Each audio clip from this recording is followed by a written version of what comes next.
Yes. You got the good headset. Am I good? Are you plugged all the way in? Test one. Yeah, I am plugged all the way in. I think it's like certain headsets and stuff. It's really low.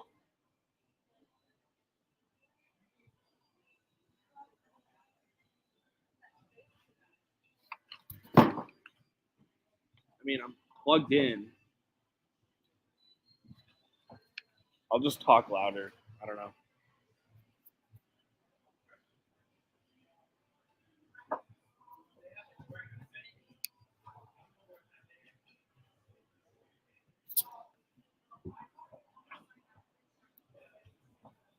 Unsensible.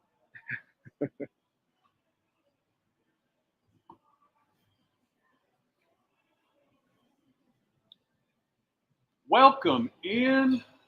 First show of 2024. I'm Mike Gross alongside Mike Bauer, Jackson Groff, Ryan Cirk back in the studio. Happy New Year. Great to be Happy New Year. Jax, how you doing, my friend? I haven't seen you in a couple of weeks. I'm great. We've got college football to talk about on Monday, the national championship. What I think, we both can agree on this. I know the 1 and 2 seed, but most definitely the two best teams in all of college football are finally in the championship. Last year with Georgia, TCU. I can promise you, breaking news to sports fans out there, I can exclusively report we will not have a 63-3 ball game on Monday. I think that's a fair You heard statement. it. You heard it here first. I think that's a fair statement. No transfer. According to my sources. Nobody's sitting out to get ready for the NFL draft. Everybody will be present and accounted for when they take the field Monday evening in Houston, Texas. And we have a FCS championship game as well a little bit later on today in Frisco, Texas, as the Montana Grizz and South Dakota State Jackrabbits get after it. We'll talk about both of those games coming up later on. Jax, fine work by you covering bowl games here in Arizona the last couple of weeks. We had the game downtown Phoenix at the baseball stadium, and then, of course, the Fiesta Bowl, the annual classic here in Arizona. You were all over both those. Yeah, and if I would have told you before when you looked at both matchups, right, and fans out there were probably a little upset, you know, Kansas, UNLV, Liberty, Oregon. Oregon, amazing. You would love to see. Kansas, you'd love to see. The Kansas UNLV game was explosive, dynamic, a bunch of passing touchdowns back and forth.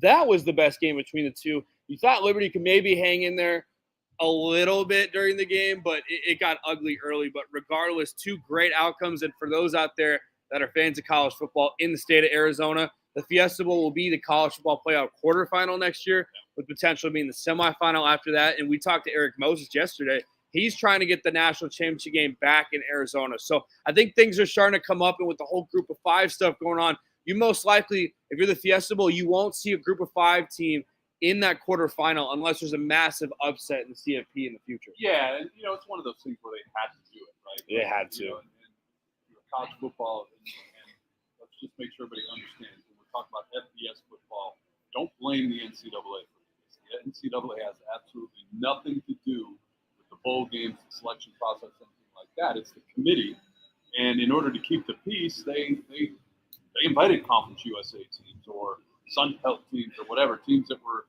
you know, in the ratings. And that's where Liberty ended up. I think it was just a tough selection for the Fiesta Bowl. Liberty, not a national name necessarily, traveling cross country that way. You know, it was just a tough one. But you did what you have to do to keep the peace and keep this thing on the rails the last couple of years. But you're absolutely right. The future changes with the addition of games next year. And look forward to that. But that's a story for another day. But no, you did it. And I want to go back to that UNLV Kansas town, you know, because a lot of people get down on bowl games. We talked about this going into bowl season. I get it. Like, if you don't want to watch Kansas and UNLV, just don't watch it. Don't watch it. But a lot of these games, even with the guys sitting out, even with the guys getting ready for the NFL, even with the guys going to the transfer portal, a lot of these games are really entertaining. And the TV ratings show that the fans love it. College football for the month of December outgrew college basketball on ESPN. Better ratings. So you ask, why does ESPN prop up these bowl games? Because it gets them TV ratings, because guess what? The fans want to see it. And I put the Kansas UNLV game right smack dab in the middle of that. That's a game that was fun. You don't see Kansas and UNLV in bowl games or in college football conversations a lot. UNLV on the way back after being bad for so long. I think it's cool, right? And, people had a good time at the stadium. They do a good job down there to put on a fun product, and TV viewers were there. So if you don't like it, don't watch it. Just watch the big game. But these bowl games leading up to the playoff games were, I think, very entertaining for the most part. Except I'm looking at you, Florida State, not so much. But just a lot of fun to watch. Yeah, and then you've got games like the Alamo Bowl where there wasn't a lot of opt-outs. I mean, Oklahoma obviously having a different quarterback there with Jackson Arnold. Arizona only missing the right tackle, who was projected first-round pick being Jordan Morgan. But that was a phenomenal bowl game, 38-24, Arizona beating a great team like Oklahoma. You've got the Pop-Tart Bowl, which was phenomenal work by the Pop-Tart Bowl committee, having that edible Pop-Tart. I don't know if you saw all that gross, but the mascot running around, the whatever you want to call it, the edible mascot, that aspect where they can draw fans in. And that was one of the best, most viewed besides the CFP bowl games because people wanted to see this edible mascot. So I think people are trying to implement different things to make it exciting for bowl games. But there's definitely got to be something happening. Kirby Smart talked about it when it comes to opt-outs and the transfer portal and NIL and stuff like that. Is it ever going to go away? I don't know. But you wonder what kind of changes they have in mind and when are we going to get to that? Everyone always talks about we need certain changes. There's certain positives in college football. There's certain negatives in college football. But who's going to be the one to set that up? College football needs their own commissioner. They need someone to run the helm of it. And then for opt-out situations, I still believe on this. I think bowl games are going to start to get an NIL and try to pay these players to play in their bowl games. Yeah, absolutely. And you've got a couple different issues at play that people tend to lump in as one, right? The transfer portal is one. And you can adjust the dates of the transfer portal to affect that, right? That I think is something that you can absolutely do where you don't restrict player movement, but you restrict the dates or change the dates up. December is way too busy. They've got the early signing day period. They've got the transfer portal. Oh, yeah, and you got to prepare for that bowl game too on top of it. No, December is super packed, and I get with the spring semester, but I think they can open the portal, to your point, later on in December. So, or take out the early national signing day, either or. Yeah, either or is a good one. The players sitting out to get ready for the NFL, I got no problem with either. You make a business decision. Ask Jake Butt if it's. I go back to this every time. Ask Jake Butt if it was worth getting the swag bag at the Orange Bowl when you blew out your knee. Jalen Smith in the Fiesta Bowl from Notre Dame. There's any number of players you could point to. So don't criticize a player for making a business decision, right? Can you imagine? Christian McCaffrey was one of the first ones to do that. Remember when he was at Stanford? Can you imagine if he would have went to the bowl game and injured himself? What would have happened there? You look at the marvelous NFL career that this kid's had. Man, down. He's been around. It's almost 30, right? But I don't. It's a business decision, so you're not going to ever change that. And I don't begrudge players making that decision or not. I really don't. So a lot that you can look at and say, okay, tweak this, move that, change that. But just a really entertaining bowl season. You look at the conference records, interesting as well. The Big Ten, 5-4, and obviously they have one game to go. Pac-12 going out strong. Jackson in their final hoorah as a conference. The Pac-12 was 5-3. Right, they've got one more game to go as well. And then you talk about some of these other conferences. Throw Liberty out of the equation. You look at the Sun Belt. The Sun Belt played in 12 bowl games this year. 12 bowl games. And so what does that mean? You get that money. The way the bowl games work is the money doesn't go to the NCAA, as we said, like it does with college basketball. What happens is the money goes to the conference office and they distribute it from there, right? And a Sun Belt conference sending 12 teams to these bowl games, that's major. It not only pays for football, pays for a lot of other sports in these conferences. So just I know I sound like a homer or whatever it is for the bowl season. I've found it to be thoroughly enjoyable. So when you look at the bowl season, and I want to put you on the spot here, I'll give you some time to answer this question. Who are some teams, when you look at how they performed in that bowl game, that you have an eye on in 2024? For me, obviously, Arizona was one of those, but I'm not going to give my Arizona answer. A team that I have my eye on heading into next season with the new conference realignment was Ole Miss. I think Jackson Dart played it really well. I think he's kind of taking that next step in his progression, and now you've got him and Kiffin in year 3. Judkins, the running back, is out, which is kind of a big loss for them. But with the amount of transfer portal guys they've got in, they've got good recruiting, and they're starting to establish a really tight core. And we've seen some of these college football teams where they've got that core of guys who stick together, get to their goal and play better and get to the college football playoff, especially with the 12-team committee.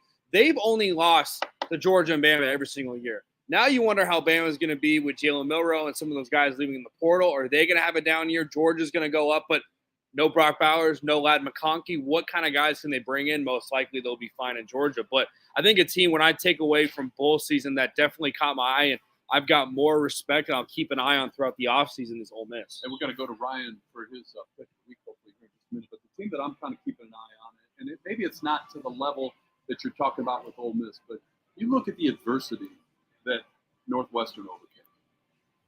And look, it's going to get infinitely more difficult for them with these new teams coming into the Big Ten.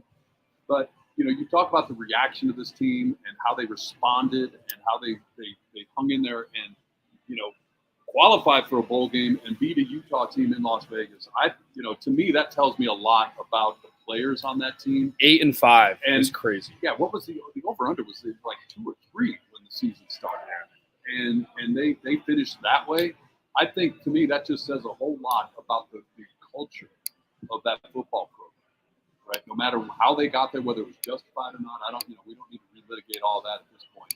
But just the way those players and that remaining coaching staff hung in there and responded throughout the course of the year, all the way culminating in that win in the Las Vegas Bowl 14-7 over the running Utes. All right, regular listeners to the program know that we typically get I'm going to say a soccer pick of the week from our national champion. And that's Ryan Surf back in the studio.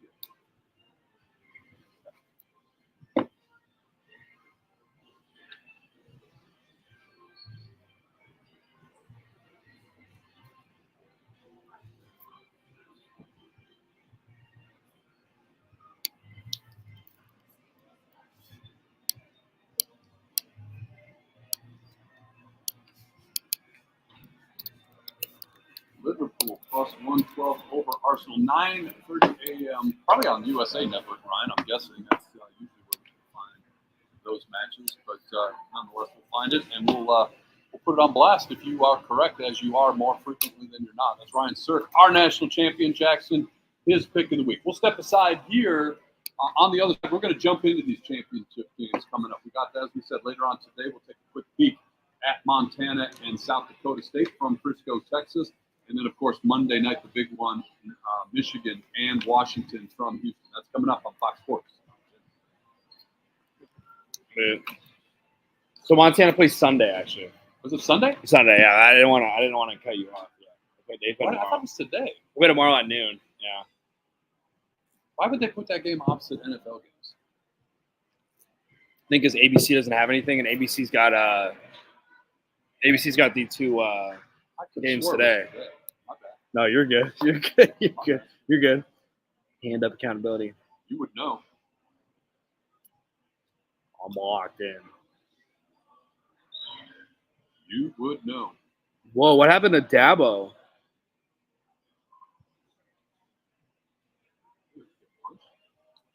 Or fell?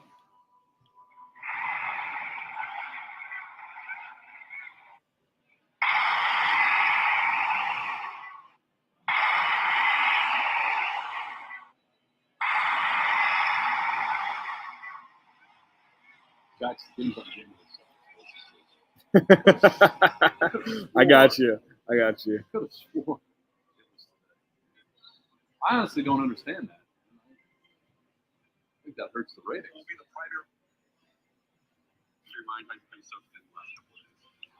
Yeah, on NFL Sunday for sure. Although a lot of the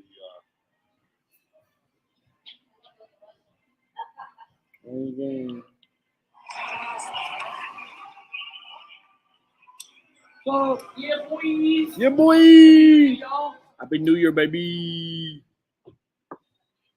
Somebody saw this guy over down on the field, the old Fiesta Bowl. Good old Fiesta Bowl. I left at halftime. I wish I could have left at halftime. I didn't go. You didn't miss anything. He tossed me that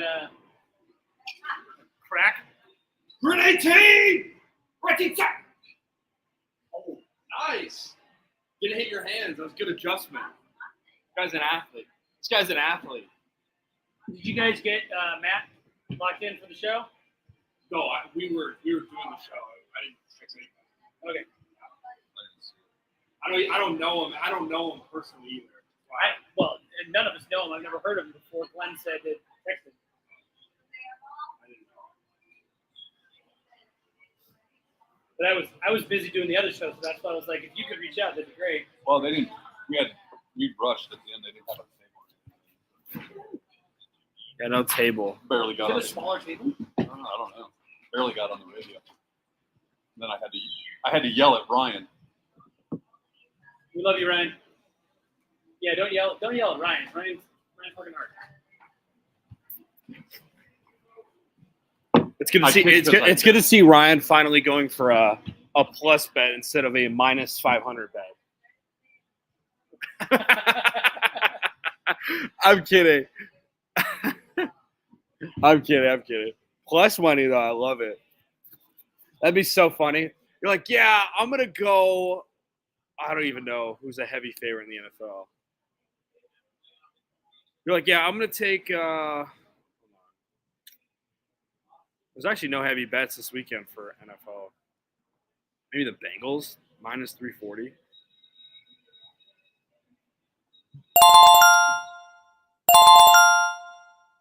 We had a parlay last night, and it was like plus 250, and all I needed was Booker over 20 and a half points, and he got 20 points gross last night.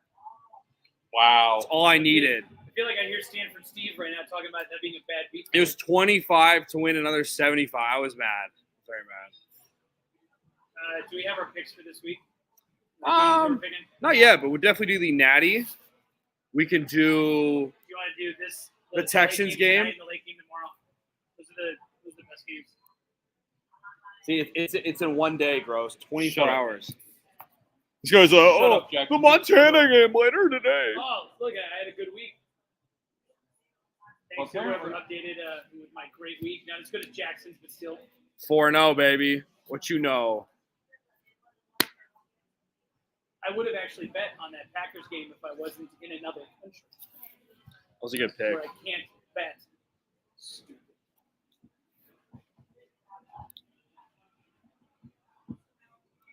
I don't know, bro. Right, so I'll reach out to this Matt dude and try to get him this out. Perfect. If not, I'll get it. Okay, Ryan.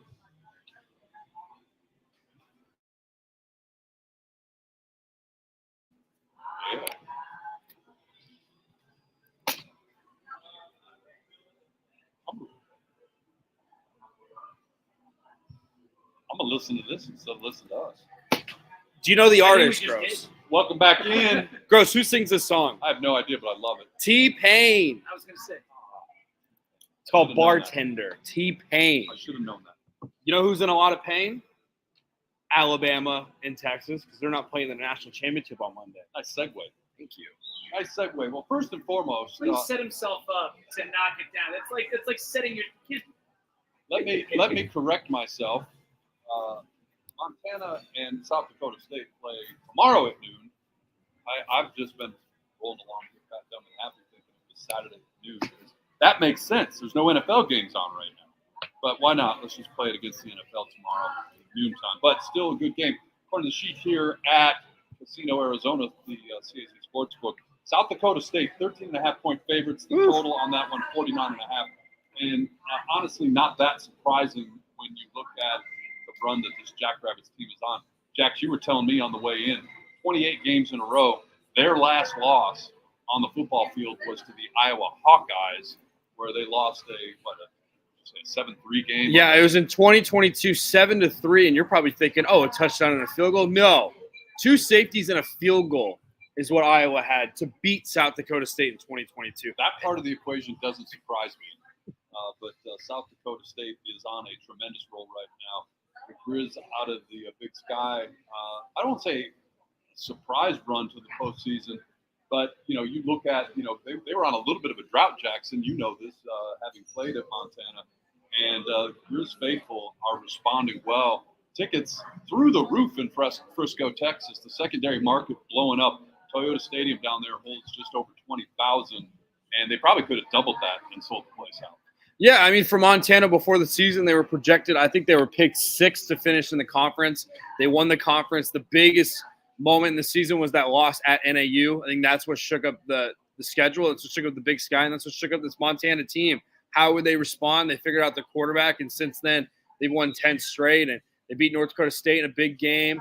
13.5, it's a big spread. I hope the boys can do it. But, again, this South Dakota State team is loaded. They've got their quarterback. This is his 3rd national championship game he's played in. They got the running back. It's their 3rd national championship game he's played in. 1-1, lost 1. This is their 3rd one. And then that whole offensive line from that Iowa loss is the same exact offensive line they've had there. So it's a bunch of South Dakota guys versus a lot of Montana guys. But, again, being an alumnus there, being, someone that's been in the program, I'd like to say that I had somewhat of an impact in the program. It's cool to see that they make it to the national championship, and it'll be cool to see tomorrow. But 13.5 is very big. Do they still refer to their stadium as the house that Jackson Groff built? Yeah. Okay, just making sure. And you mentioned the South Dakota guys and the Montana guys. Yours truly, because I'm a geek, I looked it up. 6 guys from Arizona playing in this game tomorrow. Well, 6 guys on the roster tomorrow. No injuries are a factor in some cases, but and it's kind of the who's who of high school football. South Point, Hamilton, a couple of Williamsfield guys, but 6 Arizona's playing in the FCS championship game tomorrow. Yeah, I was going to say, too, sorry, Gross, to cut you off, but for FBS fans and those who watch the Alabamas, the Michigans, and stuff like that, Montana is your typical, I would say your Michigan type, where they've had a bunch of winning history. They just never have been able to finish. Kind of like Michigan. Like, is this the year for Michigan, to your point, which you're about to talk about, like them finally making the national championship? They could possibly get their first national championship since 1997. South Dakota State's kind of your Georgia, the uprising monster in the FCS, and then North Dakota State would be your Alabama, the team that's been dominant throughout the years. It's kind of taken a step back. South Dakota State's kind of taking that step forward. And you know what's cool about this? We don't want to dwell too long on it, but the NCAA, unlike what I said about the bowl games, the NCAA, they manage this. It's a tournament. Like, they have a selection and they have a bracket. You can follow it, right? And I think that's what a lot of fans, football fans, are clamoring for: some clarity and as I said, a little bit of organization when people complain about bowls and all that other stuff. You can click on NCAA.com, go to this, and you can click on the bracket. You can see who was in, you can see who beat who, and see how they played it out. They can figure out how to do a neutral site. Bauer, on the other hand, Monday night, the big one, and you've got Michigan finally got over the hump in terms of how do you get out of the semifinals? How do you beat an SEC team? Well, they did that in dramatic fashion in the Rose Bowl. I would play every championship game in the Rose Bowl, and I'll be happy. Against Washington, who you talk about entertaining game, that victory that they had late, especially on the East Coast, big win for the Washington Huskies, setting up a nice matchup, I think, between Michigan and Washington for the national championship. That really was one of the wilder finishes to a game, because essentially Washington had it in the bag, and then just a brief moment where an injury stops the clock at the end of the game, and then Texas ends up marching down the field. Long pass, got him in position to have a few tries at the end zone. Washington holds on, and hey, look, guys, all I want out of this is not last year's game. Last year's game was over about 11 seconds into the game. Georgia absolutely took TCU out to the woodshed. They boat raced that Big 12 team. Well, guess what? This is a conference game next year. This is a conference game in the Big Ten. That's what this is. Michigan and Washington. This is a conference game next year. But this is the final game in the history of Pac-12 in terms of Washington representing for this conference that still exists for another few days. But, hey, as long as it's not last year, guys, I really think based on these two teams, based on that Washington offense, a high-powered offense that with Michael Penix Jr. can get the job done against just about anybody. And Michigan with the best defense in the country, I mean, this is not going to be a repeat of last year where TCU was clearly outmatched from the get-go.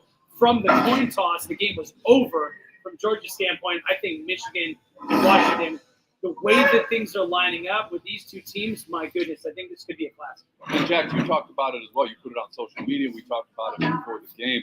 This is a national championship. There's two teams that showed they're not perfect football teams, right?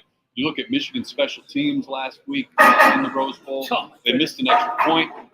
They're dropping a muffin punts. And nearly muffing a punt that could have cost them that that last minute touchdown that Blake Corum scored.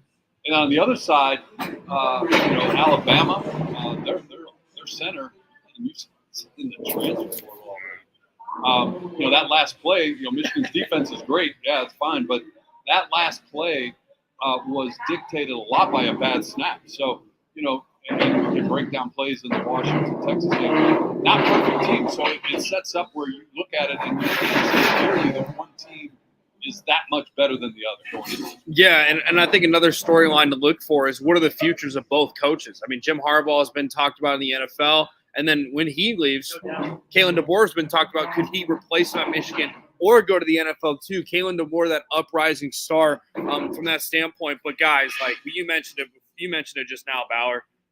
This Michael Penix Jr. kid is starting to prove over and over again that this guy is not only an elite talent, a first-round talent, but this dude needs to be in the conversation for top 5, top 10. I get the injury history. Injury history is a thing for a lot of players, but with the throws he had against Texas last week, and that's what Michigan's going to have to try and stop. They're going to probably have to go zone, and they've got a really good DB core. The wide receivers of Washington versus the DBs of Michigan is the matchup I'm looking forward to seeing. You talk about guys that get hot, that stay hot, like Steph Curry, when he's from 3, he gets hot. There's no stopping him. Michael Penix Jr., that whole third quarter, I think he was 12 for 12. So if Michigan can slow down Michael Penix and try to get some pressure on him and try to, against the best offensive line in the country being Washington, who's only allowed 9 sacks this season, I'm stoked to watch it. Right now, the odds on it is 4.5 for Michigan. Gross, does that seem like a pretty accurate line for you? Do you think it might move before kickoff? Yeah, you're exactly right. 4.5 here at the Casino Arizona Sportsbook, and the point total 56.5. I saw a note where the booth will be closed in Houston on Monday night. Apparently, storms in the area, making that decision. I don't know if that benefits one team or the other. But 4.5, and Bauer, you retweeted this. The opening line was 4.5, and it hasn't moved much. Yeah, it's just kind of hanging out there. Yeah, since it came out, obviously, and we know when Marco's with us, he says, watch the late move, right? Watch the money, the what's it called, the sharps when they come in. Yeah. And so we'll see. But it's hanging around, Jacks, at 4.5. And I think if it was going to move, if you were going to see a preponderance of money one way or another, you would maybe seen some of that. But as Marco reminds us all the time, the public can't move it the way the sharps do. Well, and Mattress Mac is out because he had his money on Texas. What was it, $2 million, guys? He had on Texas and a bunch of different bets, as he always does. This mattress salesman out of Houston. Most sports fans who follow this, bettors know that every year he's got some sort of ridiculous promotional thing. But he had a bunch of money on Houston. And, one of the things that would have been pretty interesting for this is, had Texas have made it, is what would that home field advantage look like for them?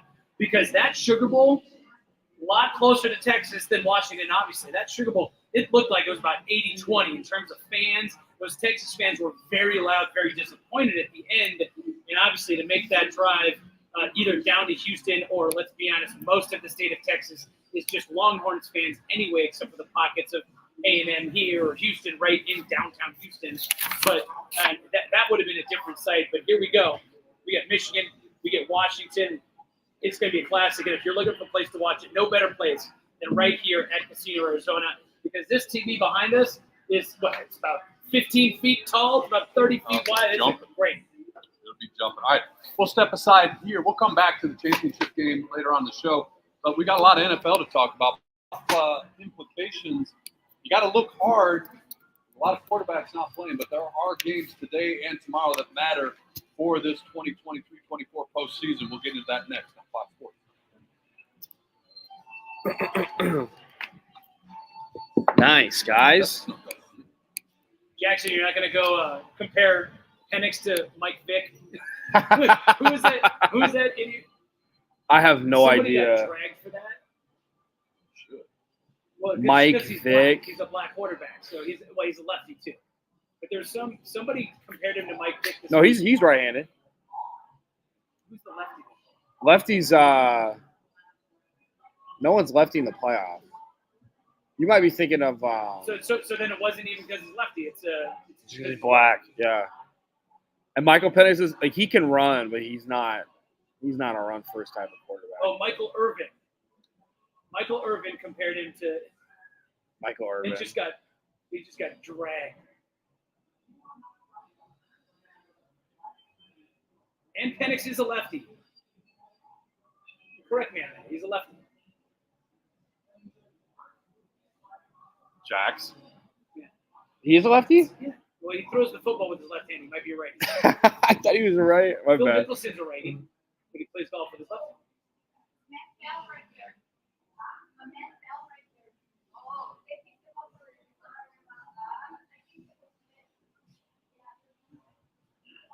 Wish they could have waited till break to move all the games. Here you go. This is great. So Michael Irvin reminds me of Mike Vick. Michael Vick averaged 61.7 yards per rushing per game in his final college season. Michael Penix Jr. totaled 13 yards rushing this season. Not to they do not play like they're black left-handed quarterbacks.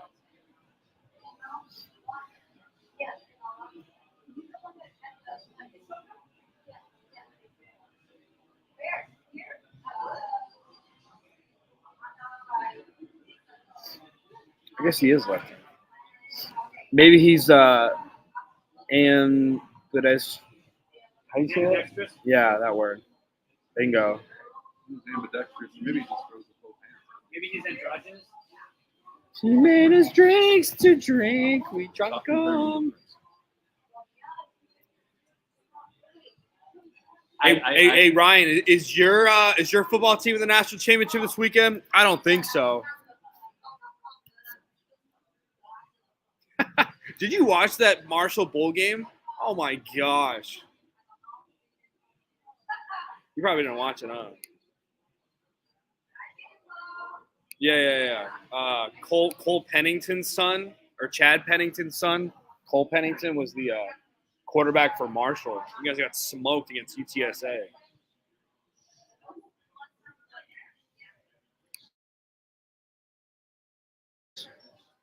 Transfer portal. Hey guys, I've announced I'm actually going to the portal as well. I am. Just kidding. Yeah, I'm transferring to Tucson. Where are you going? Nowhere. Not yet. I was offered a job in Tucson years ago, and I turned it down. So Sorry, what did you say, turned Ryan? down the transfer. It was good, bro. Me and Ben had a good time. It was funny because he was like, "What do you want to talk about?" I was like, "Bro, like, let's go with Jody." And I did the show also. I was like, "Dude, we're just gonna talk about what we've been talking about all week." Shumanji. So Oh, damn. it was good though. That's my boy Shu doing. Dude, he's good, man. It was fun doing the show with him. He's fun to, yeah. He's really good at driving, and we had some creative segments. We did like New Year's resolutions for all four major sports teams locally. We did like top 5 moments of 2023. We kind of collabed on that. We talked about, it was cool. I like doing it in the studio, man. I wish you could do it in the studio more. I really like doing the shows in there. But with our market, you got to have sponsors.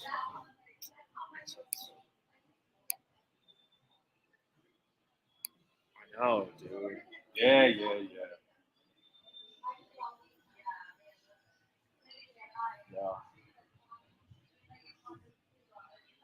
Do you know who sings this? J. Cole. You can say it. Rolling along from the CAZ Sportsbook at Casino Arizona, Luke 101 and McKellips.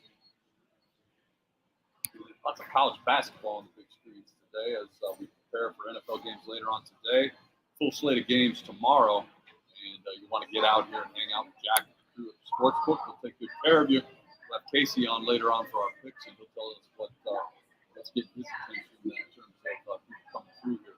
But guys, it is getting down to crunch time in the NFL, and it's an interesting week. I won't say it's a great week, right? Because right now you've got a bunch of teams whose positions are set, and so you've got people resting quarterbacks, and it's an interesting week. But on the other side of the coin, there's some teams that have to play, and tonight is a game. The Colts and the Texans. It's not exactly a winner you're in game, Jax, but it's pretty close.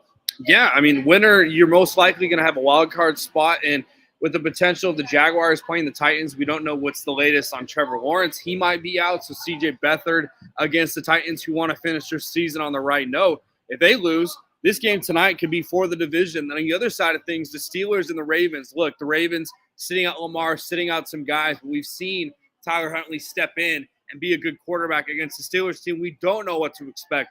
-3 right now. If the Steelers lose, and I believe if the Bills lose, the Bills would be in. But if the Steelers win, the Bills would have to win to make the playoffs. So right now you've got about 10 teams fighting for spots heading into Week 18. Mathematically, it's 11 teams, and the AFC, here's what we do know.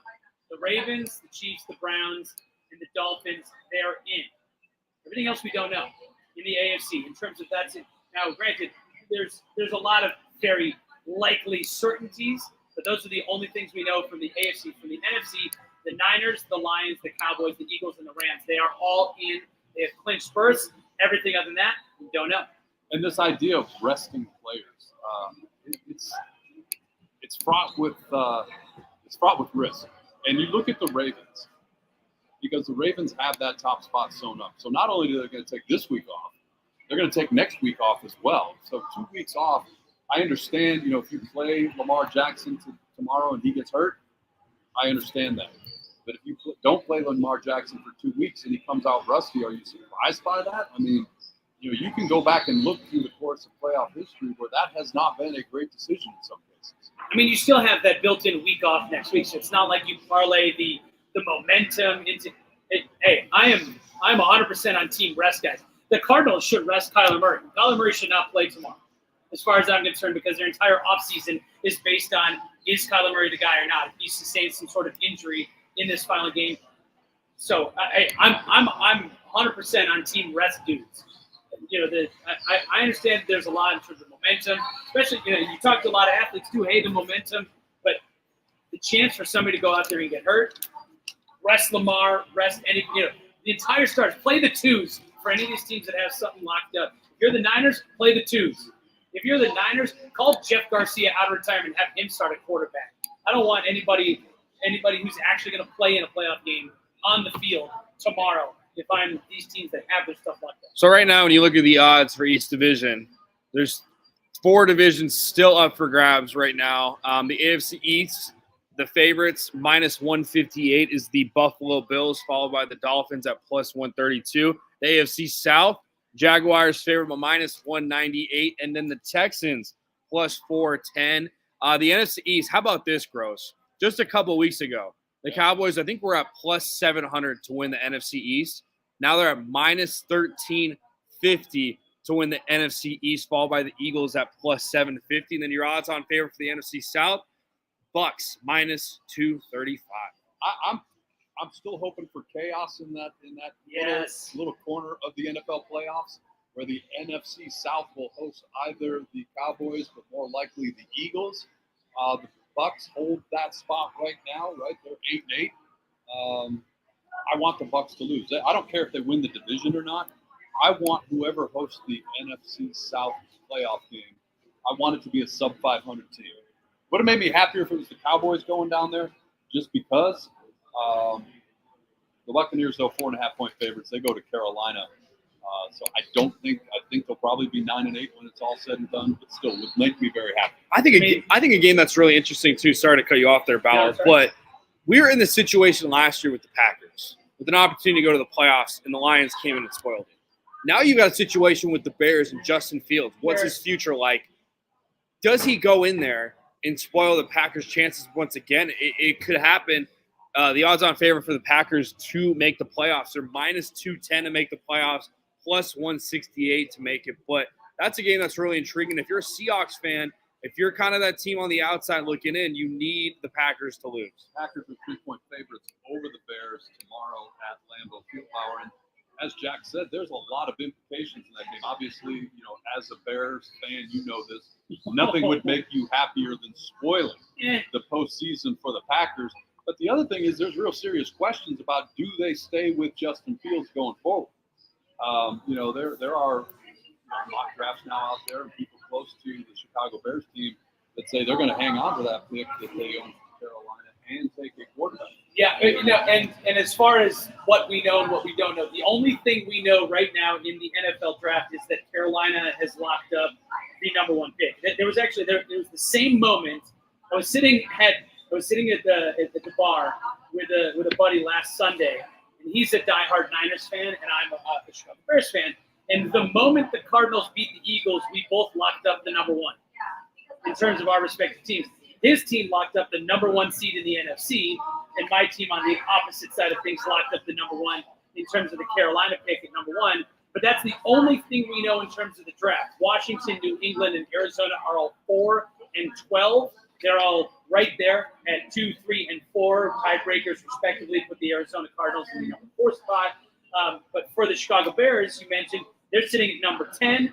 If they lose, it's actually good for the draft position. If they win, they potentially keep the Packers out of the playoffs.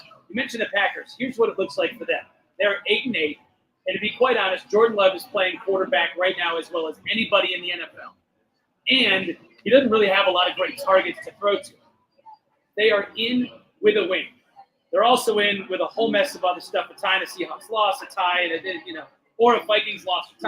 There's a whole bunch to it, but mostly, long story short, the Packers are in with the win. But let's go back to the NFC and that division that you were looking at, Gross. That NFC South, it's as simple as this. The 7-9 Falcons clinched the division with a win and a Buccaneers loss. Now, the Bucs are playing the Panthers, but they clinched the division, and they would be 8-9, which would give you what you want. Chaos with a win and a Buccaneers loss. That said, it's a lot easier for the Buccaneers. They clinch the title if they win. That's it. Win and they're in, and they get the title. My version of chaos is much better if the 12-5 Cowboys go to whoever it is than the 12-5 Eagles. But I'll take it. Right. I'll take it either way. But as we said, lots to hash out. And I would imagine, from a setting a line standpoint, and if you're wagering on these games, it's so difficult this week. It's so difficult because you've got so many things to factor in, as we discussed: who's playing, who's not playing, who has playoff implications, who doesn't. Sometimes these things overlap and can confuse that decision that you have to make. So proceed with caution if that's what you're looking at those games tomorrow, because there's a list out there. We're not going to go over it, but the starting quarterbacks tomorrow in the NFL reads like a who's who of what is that guy. We'll step aside here on the other side. We got to get into the Suns a little bit. Are you happy? Are they turning the corner, guys, or are we still a little bit concerned where this team is at? We'll talk Phoenix Suns coming up next on Fox Sports. Power, how'd you do this? This is funny. That's hilarious. Oh, did it on the gram? It's like a website or whatever. No, it's Instagram. Oh, you just put that font in there? Yeah, that wasn't the actual font that they used. Oh, it looks close to it. That's fine. Yeah, I just use the closest one. Listen to Take the Point Saturday. That's hilarious.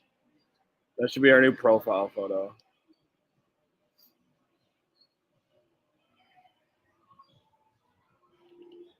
to sleep, I kind of imagine a play.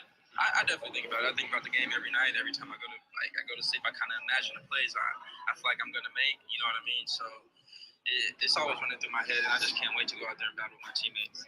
You were the daddy that you'll really go down in Grizz legend for forever. So I mean, I haven't really thought about Paula said she would do it, but she has a if we meeting didn't win. for the Like I 2 just like hours. to focus on the positive. There's a new I'm trying meeting. to relish A new in some of these meeting small in moments leading up to this Which is game. 11 there? o'clock. But once Sunday, No, once I she's wake not, up on but she's Sunday, pretty emeritus. I'm taking everything as its own thing.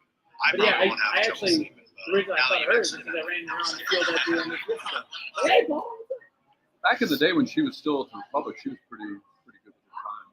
Oh, she's great. I mean, I've known her forever. And I told Jax, Marco's sister. That's why She posted that last night. But he's like, oh, I can do it, but you got to call my cell phone. But he didn't tell me first what happened. And then once he did, And then I said, don't what's going on? And he said, oh, my sister passed away. We're not going to call him. Yeah. I said, absolutely. Players that will be forfeiting the championship match. So bold strategy caught face off for him. I'm being told that Average Joe's does not have enough players that will be forfeiting the championship match. So bold strategy caught face off for him.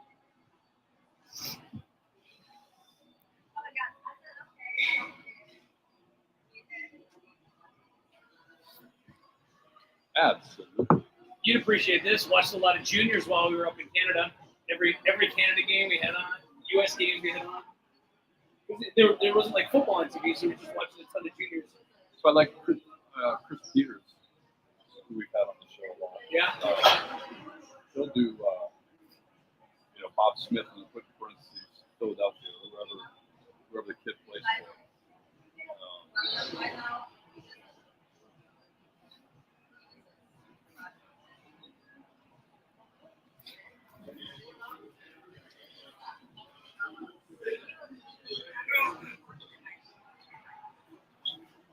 1910. I'll mention some odds while we talk NBA. Give me them odds. Yeah. You can talk MVP too, kind of at the beginning of the new year. Yeah, a little MVP odds. Because SGA is that dude. That dude. Chet Holmgren is that dude. Chet Holmgren for Rookie of the Year.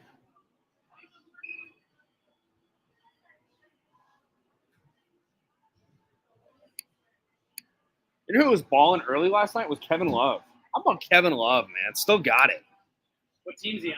The Heat. Oh God. Kevin Love Really? Kevin Love and Joe Flacco. Kevin Love and Jim Drinking from Flacco. the fountain of youth. Grayson Allen, 31 points. I'll give My you a chance to God. thump your chest. You called Did call it. What did he call The whole Grayson Grayson Allen Allen called got that traded. trade. I was like, it? I love that. I That think was the Grayson. best part of the acquisition. Well, in the moment, people were like, "Oh, I don't know about this Grayson Allen guy." Like, I tweeted out there. I was like, "What's with all this? The Grayson Allen hate? It's because he's a dude. He looks like douchebag Ted Cruz." He's you no know? Mac McClung, but Bull, baby. In Bull, we trust. Oh God, Bull's the new Bismack Biombo. One dude, guy has a randomly good game. Yeah. Speaking of Suns, you guys see Chris Paul fracture his hand? Really? Yup.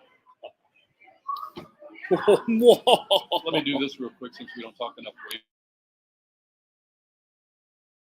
Give out the spread all the time. Jack yelled Yeah, at me. Rock said that. I was like, "You don't listen to that." I was like, "You don't listen to the show."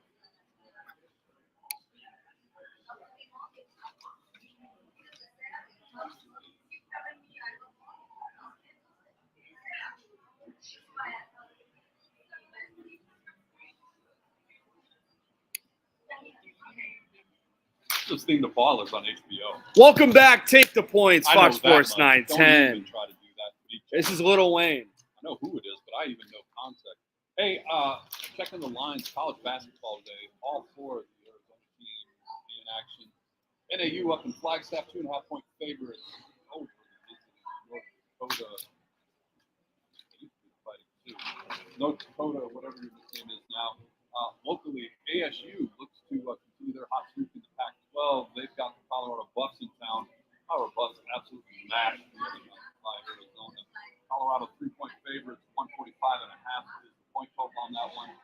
Down in Tucson, no line for some reason. I got to dig into this, but Arizona and Utah are that game starts at 6 o'clock, 165 point total. And then finally, GCU fans, stop texting me. I do know you play basketball. Grand Canyon 12-point favorites over the Fighting Utah Tech. They're always the Catamounts. That's the Bauer rule. Is that if you don't know a team's mascot, just call them the Catamounts. That's my rule. And you're more than welcome to. Did you say Utah Tech Texters? I think that's Yeah. what they're called. The 148 Tecaronis. is the point total on that one from wherever Utah Tech is located in beautiful Utah. It's in St. George, Utah, and let's see, Utah Tech. I don't know. I got to look up their athletics, but the Thunderbirds, Fighting Sioux are now known as the Fighting Hawks. Fighting you go. Hawks, by the way. Hey, speaking of basketball, the Phoenix Suns winners last night over the Miami Trailblazers, Heat. by the way, Thank Utah you very Tech much. Trailblazers. 113-97 as take a bow, Jackson. Grayson Allen ties the Phoenix Suns record with 19 pointers. Suns beat the Heat. Look, I don't know where we come down on this, guys. And we put a lot of attention on it. We're like, don't worry about it. It's only November. Well, don't worry about it. It's before Christmas. Well, it's into the new year, right? You've got a team right now that is still in the playoff play-in category. And you talk about winning 5 out of your last 6 games. I think it was a nice win against Miami last night. They were a little bit depleted. You were a little bit depleted, so that cancels it out. But I don't know how excited I'm getting about wins over the Trailblazers, the Magic, the Rockets, right? I mean, that's who these wins have come over. The one game of note in that stretch is when the Clippers came into your building and beat you 131-122, and it wasn't even that close the other night. So I don't know what we think about this team. If you look at them, as I said, playing, they're in the 8th spot in the Western Conference. They're in 3rd place in the Pacific Division, and continuity is a problem. Continuity is a problem. Defense is a problem. And here's the thing: sooner or later, you're going to run out of wiggle room, out of runway, whatever you want to call it. And one of the things that you would like with a veteran team is to not have to play for playoff positioning as games get into March and April. You would also like to not play playing games, a couple extra games, even if you're 100% healthy. So at some point, we can't say it's November or it's December or whatever, Jackson. It's getting to the point where maybe you got to start to be a bit concerned. Yeah, and with the trade deadline coming up, and what are these Suns going to do? I've heard rumors of Marcus Smart. Fans, I personally don't think Marcus Smart's coming over here. I don't see Memphis trading Marcus Smart after they just got him from the Boston Celtics from that standpoint. But Matt Ishbia, we've seen him be aggressive over the past, year, since he's been here. But you look at the roster, some of the positives got to be Grayson Allen. You mentioned him, Gross. 9 3-pointers last night. I think he actually just made another 3-pointer just now when I just checked. But, that's the guy that you wanted on this team was when you've got those 2 all-stars, those perennial guys, Beal and Booker. The corner 3 is always open, and he definitely took advantage of that last night. But to your point, Gross, they definitely got to figure something out. The bench rotation, I think, is something they've got to be able to establish. But, again, they haven't been able to establish a bench rotation and a formula and an identity because they've had guys injured. Eric Gordon, Kevin Durant did not play last night. But I think the Suns are fine. Again, 19 and 16, you can get yourself in that 6 to 7, 8 range. And then try to maybe, rest. But to have Bradley Beal also play 37 minutes last night was a plus. There's a big difference between 6 and 7. So I would say get yourself into the 5 and 6 range. 6. And not slip into that 7-spot power. I think another good test. You play tomorrow night at home against Memphis, then you flip it and go play that Clippers team again. And this is a team that people aren't really talking about in the West. But you look at what they came in here and did the other night in the Suns building. This Clippers team, you talk about it, Toy Story, the kid that lived next door with a collection of weird little misfit toys. You look at this Clippers roster, and you're like, how's James Harden going to work out? Not too terribly badly. Let's see. I'm trying to think. Andy, Sid was the name. I'm like, Andy's the good guy. Andy's the kid. Andy on the boot. Yeah. Look, hey, you're absolutely right in terms of that team. The Clippers right now sitting in the 4th spot. They're 22 and 12. They're only behind the T-Wolves, the Thunder. Those are 2 teams that traditionally haven't been at the top of the T-Wolves and the Thunder are the 2 best teams in the West right now, ahead of the defending champion Nuggets. There's a lot of basketball left to be played, but the Clippers sitting in that 4th spot. You got the Kings, the Mavs, the Pelicans, and then the Suns in that 8th slot. Hey, look, if you're the Phoenix Suns, that is another kind of litmus test for you. You go on the road for a 3-game stretch at LA, at the other LA. You go Clippers, Lakers, then you go up to Portland before coming back home against a good Sacramento team. So you're absolutely right, Rose, in terms of what do we find out about this team. You're playing on back-to-back nights, home and then on the road at LA on Monday. I don't know how many people are going to be watching the Suns on Monday because you got yourself a college football national championship game. So maybe they fly under the radar on NBA TV on Monday. But still, you got a lot to learn about this team and what they look like, because you aren't going to get 31 from Grayson Allen every night to beat a team at home. The Suns right now, Jacks, are plus 650 to win the Pacific, and still the second choice in the Western Conference at plus 500 behind the Denver Nuggets. We'll step aside here, hour number 1 in the books. Plenty more to come in hour number 2. Power, Gross, Groff. Be right back on Fox Sports 9.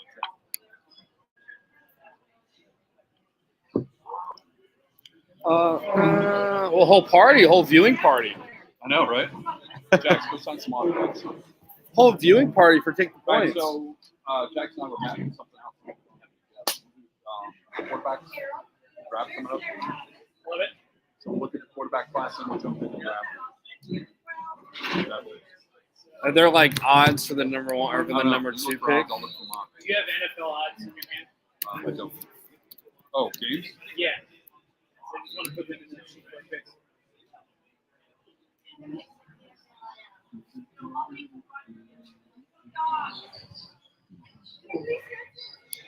They have a 2. I know you got a guy here. NFL second.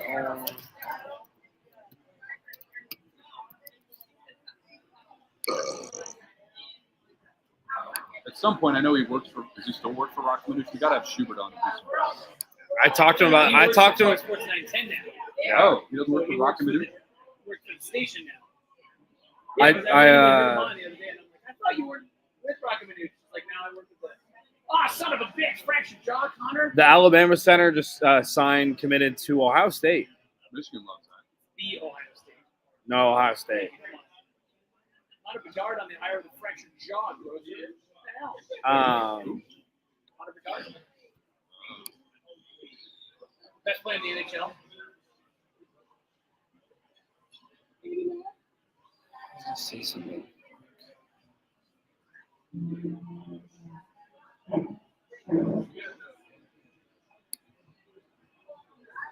I can't find any who's going to be second, but Are these guys all? Is Quinn Ewers? Is he committed to the draft? As he said. I think he stays. I don't think he's ready. He's not ready. He throws that ball at the end on a line, Texas wins. Instead of throwing it up like that out of bounds, if he throws it on a dart on a line, they win that game.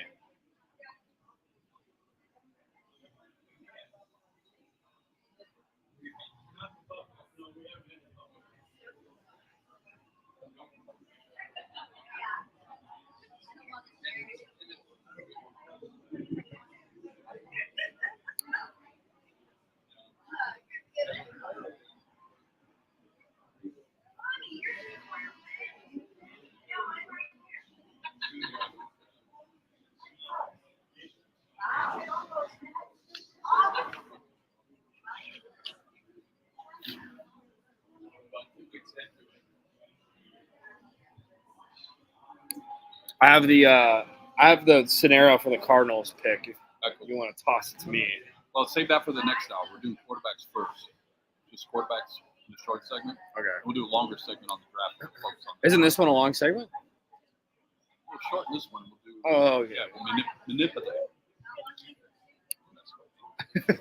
Don't mess with me. I am gross. I am rude. Hey, gross. The Grizz playing 24 hours from now. Dude. That's today? Yeah. Thoughts? Did you really? I did. Oh, look at LeBron. It would make sense for it to be today. They should play like right now. It should be at noon today. I know. Instead of tomorrow. when- But hey, you know who's in charge of that? ABC and ESPN. Yeah, well, yeah, they should play it, and sometimes people can actually watch it instead of. What is the Instead of not. What is the? what is the kickoff for Steelers and I think it's what? thank you. Thanks, Ryan. It's 2:30 according to Play this game. this season. Pick this Steelers game up Ravens. at noon today. That's what I'm saying. Pick it up at noon, Yeah, it goes right into so the that NFL. people could actually watch it. It's like the Fiesta Bowl. It had like a what? I think they said like a 9% viewership from last year up, or because it was before the Bama game. People watched the Fiesta Bowl before or had it on their TV. Well, I was talking about with some people in the committee. They said that it was a bummer that there was two other games on that were better games at the same time. It's like the Wisconsin game or LSU, like those games. Iowa. Well, but there's Wisconsin, LSU. Liberty.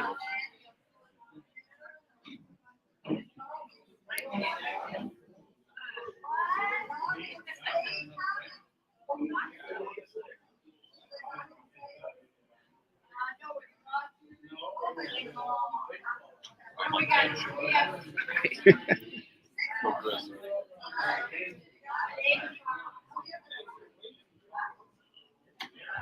Hour number 2, I'm Mike Gross alongside Mike Bauer, Jackson Groff, coming to you today from the CAZ Sportsbook, Casino, Arizona, Loop 101 in McCulloch. Come on out and see some crowd here today. Lots of college basketball on as we get ready for NFL football coming up. The first game today, the Pittsburgh Steelers and the Baltimore Ravens. That one gets underway around about 2:30, and then the nightcap tonight, an instant game, the Texans and the Colts.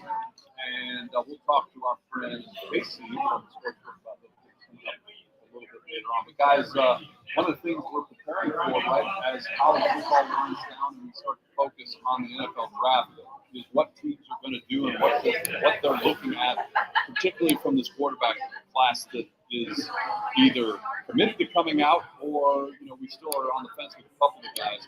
And you look at the quarterback ratings, and we'll get into this a little bit, talk about the teams that are impacted. We already mentioned Bauer, your Chicago Bears. They've got an interesting decision to make. But I think the question is, if you're a team like the Bears, or if you're a team like the Arizona Cardinals that still aren't convinced that Kyler Murray, if you're a fan of the Cardinals, I should say, that you're not convinced that Kyler Murray is your guy. You look at this list of 6, 7 guys potentially, because it's bunching up at the top all of a sudden. With this quarterback class, at least 4 of them will go in the top 10 or 12. How do you know that you're getting a C.J. Stroud versus a Bryce Young? And I know Bryce Young's woes are not all on Bryce Young, but it still is giving Panther fans a lot of angst, right? And you look at who the Panthers have had from a depth chart standpoint the last couple of years, going back to Teddy Bridgewater and P.J. Walker, Baker Mayfield and Sam Darnold. Now all of a sudden you landed this year on Bryce Young and Andy Dalton. How do you know if you're the Bears, the Cardinals, and any other teams that are fan up and say, hey, we're going to move on from our guy and take our quarterback? It's a tough call. It's a tough call if you're in the front office. And, you know, start at the top. Caleb Williams has been the odds-on favorite, it seems, all since the end of last year, since the last NFL draft, to be that top quarterback taken. I think he still will be, but I don't think it's as set as a decision power as it was in August. So if you look at some books, you can find a bet that is the number 1 overall pick, Caleb Williams versus the field. You can get that bet right now. That's based on exactly what you just said. The fact that he's been the odds-on favorite since everybody started drawing up mock drafts, a year and a half ago, even the prospective mid-season last year. The guy won the Heisman last year, came back, played again. You're looking at minus 650 for Caleb Williams to be the number 1 pick. You can get those odds. That means the field is plus 470. That means that a Drake May, something like that. Marvin Harrison Jr. Well, and really, the draft, maybe it's cliche, but a lot of times we say with the draft, hey, the draft really starts at pick 3, or the draft really starts at pick 5 because it's a foregone conclusion. That said, even though the odds are that Caleb Williams will be the number 1 pick, you still don't know who the team's going to be because the Bears just 1 year ago traded out from 1 down to 9 and traded down from 9 to 10 they potentially don't need a quarterback. If they say, hey, we're going to hitch our wagon to Justin Fields. This is our guy. He played very well this past week. Look, and down the stretch again has looked good. If they say that, then, all right, who's trading up? How does the draft come out after that? I just pulled up CBSSports.com's latest mock draft. They got the Giants moving up to number 1 to go get Caleb Williams. You got the Commanders at number 2 going Drake May. And then Jaden Daniels, former Sun Devil, a Heisman winner from this year, going number 3, which is music to Cardinals fans' ears, at least Cardinals fans that want to stick with Kyler Murray, that Marvin Harrison Jr. is ready to go right there at number 4 for the taking. So in terms of quarterbacks, there's a potential, regardless of the teams, that it does go 1, 2, 3, quarterback, with Caleb, Drake May in one of those 2 orders. Jalen Daniels has moved his way up into the conversation. And then on top of that, and Jackson, you said this last hour, Michael Penix Jr. is playing his way into that top 10 conversation. This is a guy at 23 years old, is considerably older than some of these other players that are going in the draft. He does have a long injury history. But, man, he's playing in the national championship on Monday, has a chance to win a lot of people over, not by winning the underwear Olympics at the Combine, but by winning a national championship on the actual football field. But I think a point that you made there, him being 23 years old, I think we're starting to see this trend happen where, teams are like, oh, I don't want to draft so-and-so because they're 23 or 24. Why not? That's a 2-year advantage in terms of a guy like Bryce Young who maybe still needs years to develop, still needs years to read defenses, still needs guys around him. You got a guy like Michael Penix Jr. You're telling me Michael Penix Jr. right now on the Steelers, they're not a better football team. Or the Vikings, they're not a better football team. Like, I think we're starting to turn the page where the teams want to go after those guys who have a lot of experience, the Bo Nix, the Michael Penix Jr. Because, who are some guys this year that did well with good experience? Oh, yeah, Brock Purdy, who was up for the NFL MVP. He played a lot. Even at times, Tommy DeVito looked great. He had a lot of years at Syracuse and Illinois, but you could go on and on. Guys like Michael Penix Jr., who have had more experience, are going to go high in the draft because teams want that, because maybe they want that plug-in player because they think they've got the roster just one quarterback away from flipping their team. You mentioned Bo Nix as well, 23 years old. That same, not exactly the same birthday, but also 23 years old right now. Make the case for Jaden Daniels, because this one to me is fascinating, where you look at the Heisman Trophy winner. I don't want to say he came out of nowhere, but this is a guy that has really helped himself through the end of the regular season, certainly by winning that. Some mock drafts have him as high as the 3rd quarterback taken after Caleb Williams and Drake May. Jax, make the case for Jaden Daniels. Well, I mean, Lamar Jackson's going to be the MVP this year. That would be my case for Jaden Daniels. You're starting to see the evolution of the dual threat quarterback, and not only his mobility in the pocket, but he's got a pretty good touch to the football too. So you look at teams needing a quarterback. Could you see a guy like him paired up with a Saquon Barkley? What would that look like in the backfield? Or maybe even Bijan Robinson in Atlanta and what they've got there. But I think Lamar Jackson winning the MVP and being the odds-on favorite helps Jaden Daniels a lot. And with him winning the Heisman Trophy, we've seen that in the past. Heisman Trophy winners get boosted up a little bit more after winning that trophy. Well, and it's the Heisman Trophy in the SEC. I mean, look, they didn't win the national championship, but you know who they played every single week? They played, almost every single week, especially that one week when they played nobody. But in the SEC, you're going up against guys that are going to be on NFL rosters. So you have a great season at another conference, something like that, like Jaden Daniels. It's one thing. You do that in the SEC, you put up the numbers he did. You're able to throw the deep ball like he can. And on top of that, he has a lot of talent with his legs as well. And still has pocket presence against those SEC teams. That's why teams are falling in love with Jaden Daniels. I would venture to say that we here in Arizona, based on our background of watching Jaden play at ASU as a skinny teenage kid, we're a little jaded because we still, in the small part, look at that skinny teenage kid playing for Herm Edwards and the Sun Devils and go, this guy doesn't look like an NFL quarterback. He has grown up. He has gotten older. He's put on some weight, and he has continued to show that elite athleticism, and he knows a pretty deep ball. Jax, real quick before we wrap it up in this segment, 2 guys that I think are at a crucial kind of little crossroads right now in terms of they have the ability to go back and play college football. And there's a lot of reasons why they should, because they're down the list, right? They're not in the top in that conversation. Would be Quinn Ewers out of Texas and J.J. McCarthy of Michigan, right? What's the case for them to stay or go in your mind? I think Quinn Ewers stays because I think what you saw in the championship game and the semifinal game, super inaccurate in the first half, started to click things in the second half. I think that's a guy with injuries. I think he wants that, breakout season like Michael Penix Jr. this year, or you can even say Jaden Daniels. I think he wants them. Or I guess a good comparison would be Bo Nix in a stance where he wants that breakout season. Maybe he needs more reps. But J.J. McCarthy is really interesting. I don't really know where I sit with him because he's had some moments where he's had the ability to throw the football against Bama, over 200 yards, 2 touchdown passes, and then you see some abilities where they do run the football more. Could this guy be the leader of a franchise next year? I just don't really know if I see that, but he's got the talents. He's a 5-star quarterback out of high school. He's someone I don't know, but I think Quinn Ewers definitely. He's the greatest quarterback in the history of Michigan. Just ask Jim Harbaugh. That's Tom Brady. Tom Brady co-signed on that one. And I think a lot of J.J. McCarthy's decision might be dictated by what happens with his head coach as well. Yeah, and he's a good quarterback. I want to make that clear. I'm not saying he's a bad quarterback. He's obviously a great quarterback, but to lead an NFL franchise, again, Michael Penix Jr. could, Bo Nix could, Jaden Daniels could, Caleb Williams, and go on and on. But it's him I'm a little iffy on in a standpoint of maturity and development. Yeah, and real quickly, just for mention, Spencer Rattler and Pete Slovis, two guys that we know well here. You talk about Jaden Daniels, Spencer Rattler, of course, came out of here much celebrated, didn't work out in Texas, put together a nice career, but in kind of obscurity at South Carolina. Keaton Slovis bounced a lot.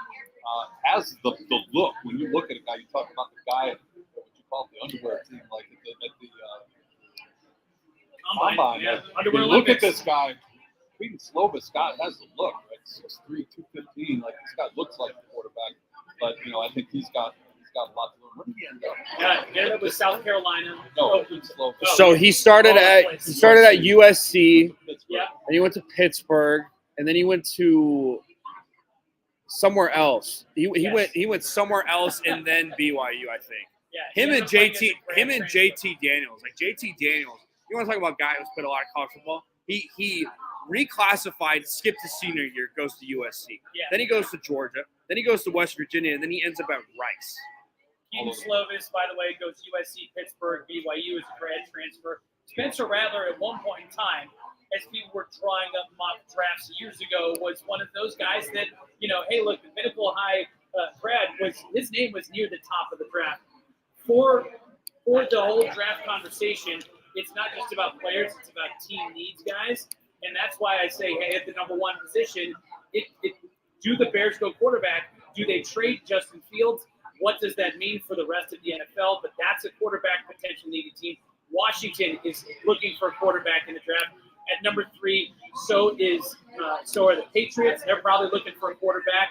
There's a likelihood that the Giants, who are sitting at 5 right now, might move on and say Daniel Jones isn't the guy. You look at some of those other teams in the top 10, they're not looking quarterback. The Jets, do they do the draft and stash thing with a guy just like Love in Green Bay? Do they put a guy behind Aaron Rodgers? Then you look at, all right, have the Falcons settled on their quarterback, Desmond Ridder? Is that an experiment? Do we go quarterback? You look at the Raiders, they might be in the market for a quarterback if they don't sign a free agent. These are all teams in the top 10, top 11 picks. The Vikings are there. There's a lot of quarterback needy teams, so you can see a lot of Seaman college go off the draft board early, and that's not even including the Broncos, who could be moving on from Russell Wilson by all signs they're going to be. Yeah, a lot of questions. That's just the quarterback. We'll take a deeper dive into the draft overall, and the impact could be to the local team as we continue this on the other side. We'll be right back on Fox Sports. I think the Saints are a sneaky team that can get a quarterback too. There's a lot of teams, and that's what this whole list is so fascinating. Let's look at it. NFLDraftBuzz.com. I'm here, boys. I know you got it.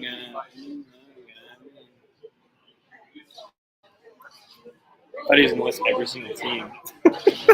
I'm like, dude, cut it off, man. Didn't I say we're going to take a quick break and come back and pick it up?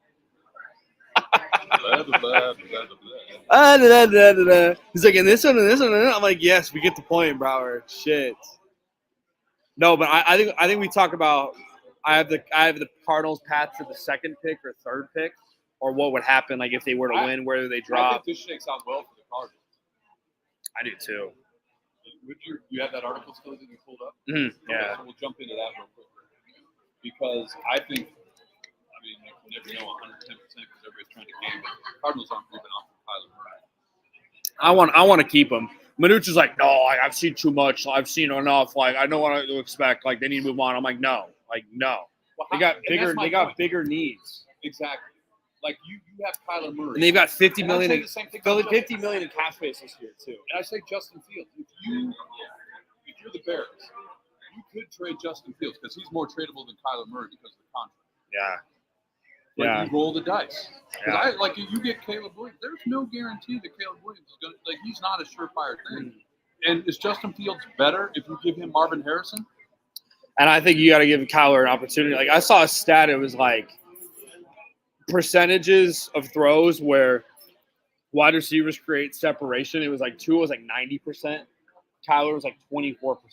So maybe even get like a Roma Dunze or a Marvin Harrison Jr. Then maybe go after like a T Higgins, like then see what happens. Give this guy weapons, but you've seen him improve in an NFL system. Just get a little more weapons on the outside. What was your record in November? They were like, Oh my gosh, 11-2. 2021. Yeah. I agree, Gross. People are just And too. this coaching staff in front office is so much. That's the thing about Manouche. He'll never like switch. He's just like, oh, I'm done. Blah blah blah. Well, Manucci's at. The amount of times, and I love Manouche. I love Manouche. Yeah. But his Brock Purdy tweets are getting a little too much.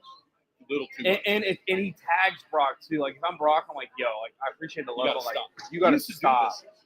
You were before you were here. It's obsessive. His nephews used to play in the NFL. The Khalil brothers. Yeah. And he's And such he a nice went guy. out- Like, and he's always caring and stuff like that, which I appreciate. But like, but he went to it's the well way extensive. too much. Yeah. You know, like, yeah. like, No, I the asked amount him of one time, times he he goes, brings "Oh, it on, brings we're it not on the show, I'm like, oh my we're not gosh. in touch as much as we used to. It's like, no, Brock deserves it. Blah blah blah. Brock, blah blah.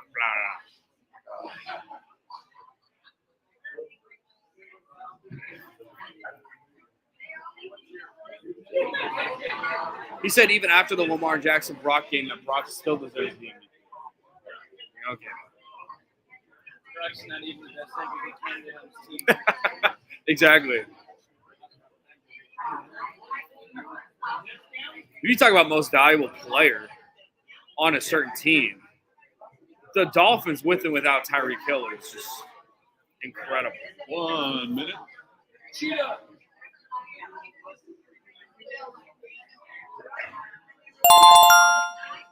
But yeah, I think in this though, we could talk about the teams that are fighting for that 2 to 4 spot, and we can bring up odds and talk about those games like the Jets, Patriots, the Commanders, Cowboys, like Cardinals, and then even like the Texans and where they would sit at. Like that way, we can kind of like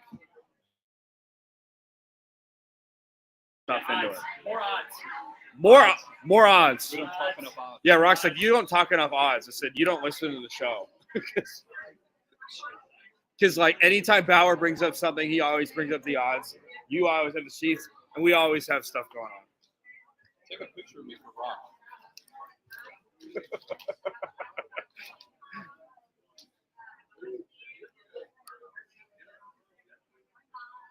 Oh, iHeart Radio.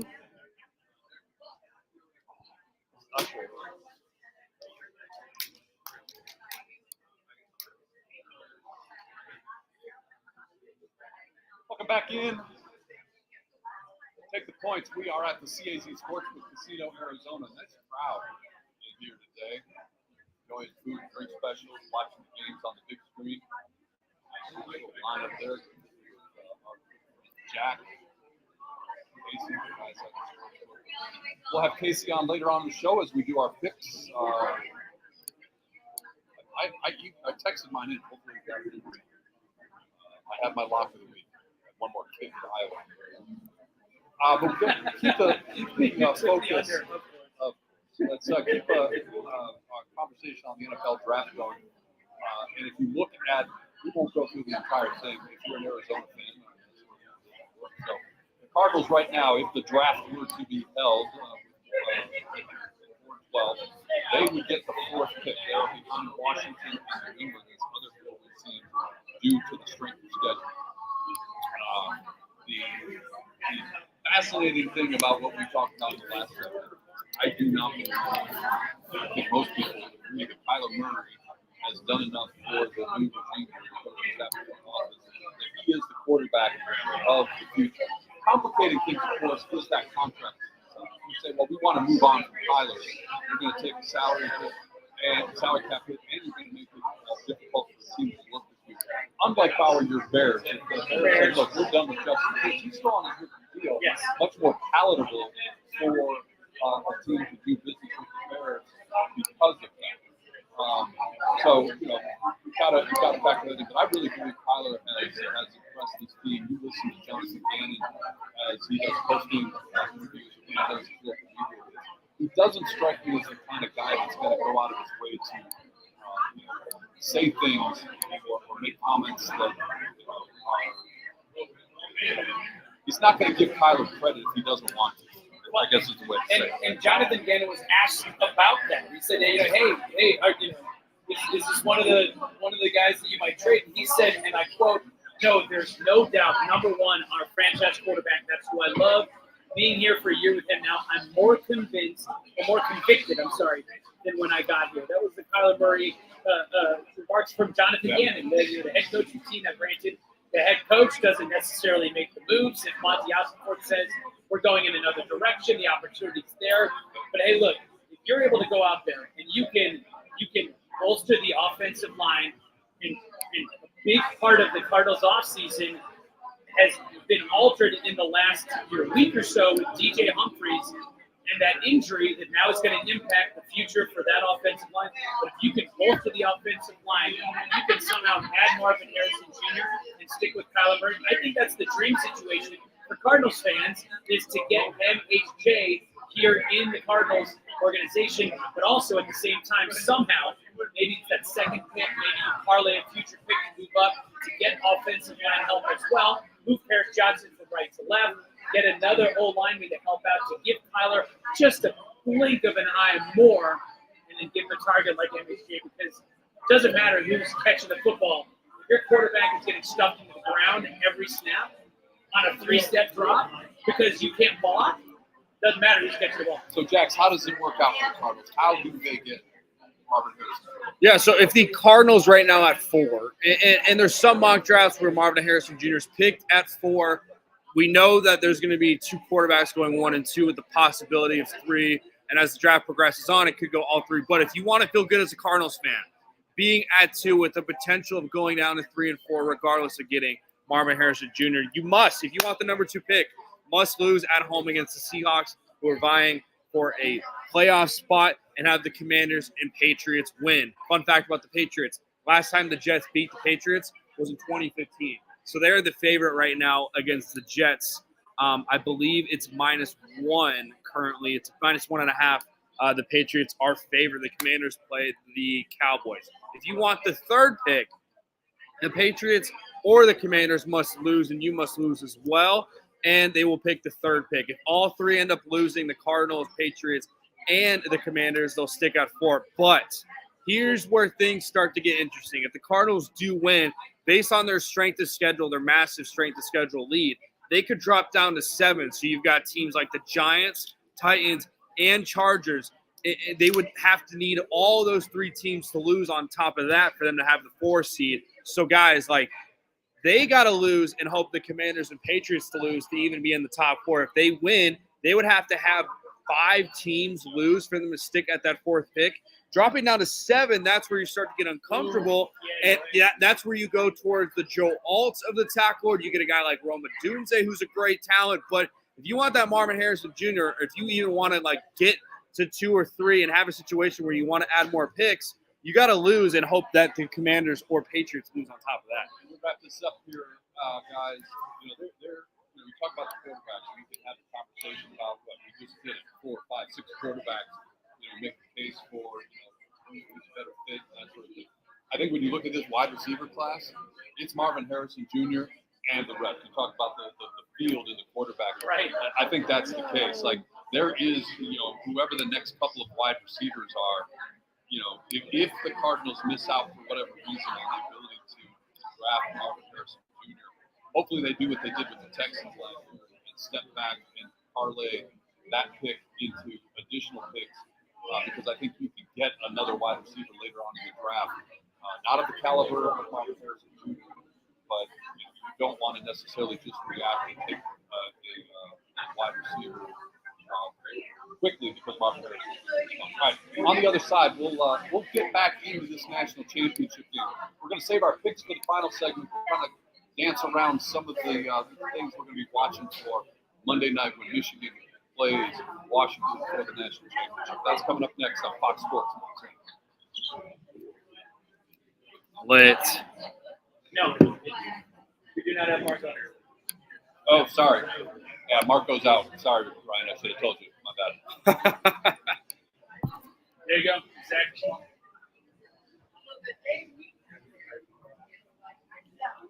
We didn't take it out of the sheet, sorry.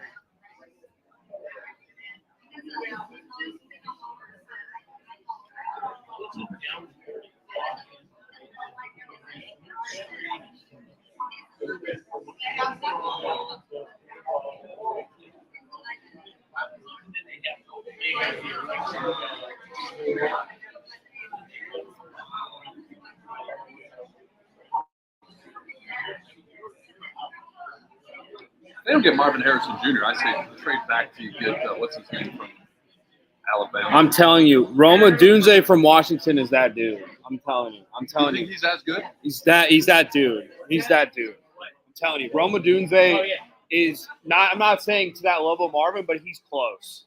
I'm telling you, he's close. And Malik Neighbors isn't bad either, but he's 6 foot. You got a guy with 6'3", and I'm telling you, he's. And the thing with Dunze, he gets better and better. Marvin Harrison Jr. obviously he's sensational, generational talent. I'm not saying that, but I think Odunze is that dude. He's that guy. He's that guy. What's crazy is I've seen some, whatever, NFL insider things say that the Bears can get more than they got last year because there's a better quarterback at the top. Because people want to go get Caleb. So if they can get more for trading down, it's things like, and also Fields, if you can trade Fields, you get a second or third. It's just wild because there's so many different directions how the draft can go. Well, and that's the difference between Justin Fields and Kyler Murray. I think there's the same question for both teams. But that contract. One of them's got a contract. That's what I said. Before the New Year? I said that factors into it so much financially is the fact that he's not on his rookie contract, or he is on his rookie contract. So you can cut bait. Yeah. But even for the Bears, there is no guarantee that anybody in that class is an upgrade from Justin Fields. True. And is Justin Fields better if you give him Marvin Harrison Jr.? Yes. Or what's his name from Washington that I don't know how to say? Rome Odunze. When I do my rock. I'm sure you had him on the show, Matt Mayoko. Mayoko, yeah. Rock's like, you can't have him on the show. I can't say his name. Mayoko. It's like a company that makes mayonnaise. Can't say his name. Don't put him on the show. I was talking with him the other day outside the washroom. He was doing a little stand-up. I've never met him in person. He's the best on the night. Matt Burrows is pretty good too. Speaking of San Francisco, how about Robbie Ray to the Giants, my guy Robbie? Going back to the division, something like that. Nobody cares anymore.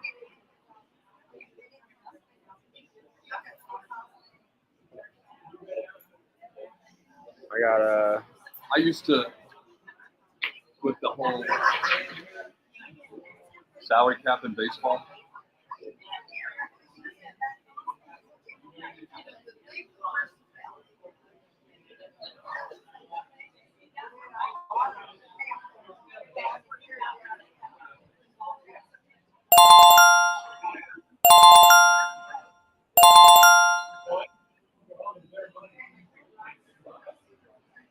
All right, so we'll talk about the game, but we'll save our picks for the final segment.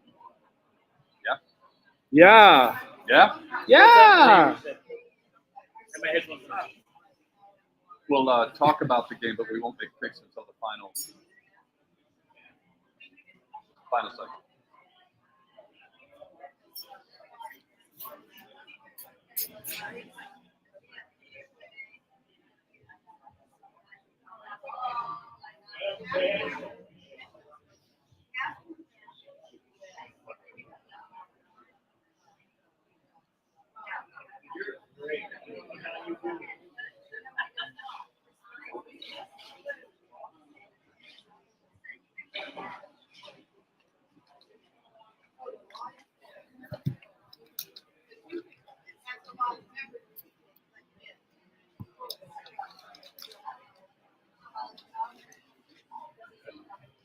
So do they really play this in West Virginia, Ryan? Like, is it like a Is there a song, man?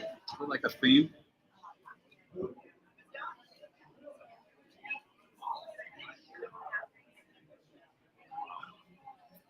Really? I don't know. I didn't know if it was like a real thing. Yeah, it's a great song. You get a tear in your eye.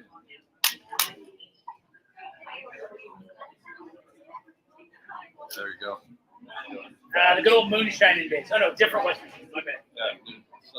On the front porch on fire because we won the game. That's Morgantown. It's not Marshall. It's a West Virginia thing. All right, coming up Monday night, Washington and Michigan from Houston, and 4.5. We talked about this early on in the program. That number was what the opening line was. Yep. And it's stuck pretty close there. I got the sheet this morning here when I walked in to Casino, Arizona, CAZ Sportsbook. Jacks, we talked about the lines on the show, 4.5, and the point total 56.5. We won't make our picks here, but things we're watching for, things we think will influence or impact the outcome of this game.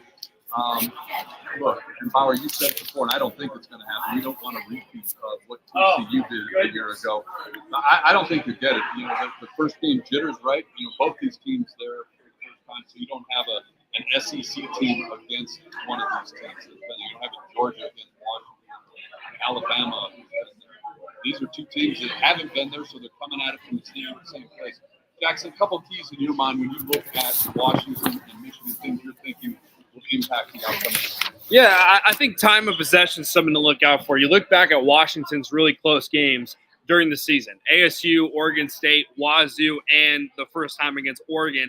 And they got around 10 to 15 minutes outplayed by the opponent. You look at ASU; they had 37 minutes of possession, time of possession, over Washington's 22. So if you're Michigan, if you're able to get those 3 and outs early and have your Michigan, running game going and waste time, have those long methodical drives, I think it plays to the advantage of Michigan heavily. Now, for Washington's standpoint, they like to go fast. Something to look out for too, for them their standpoint.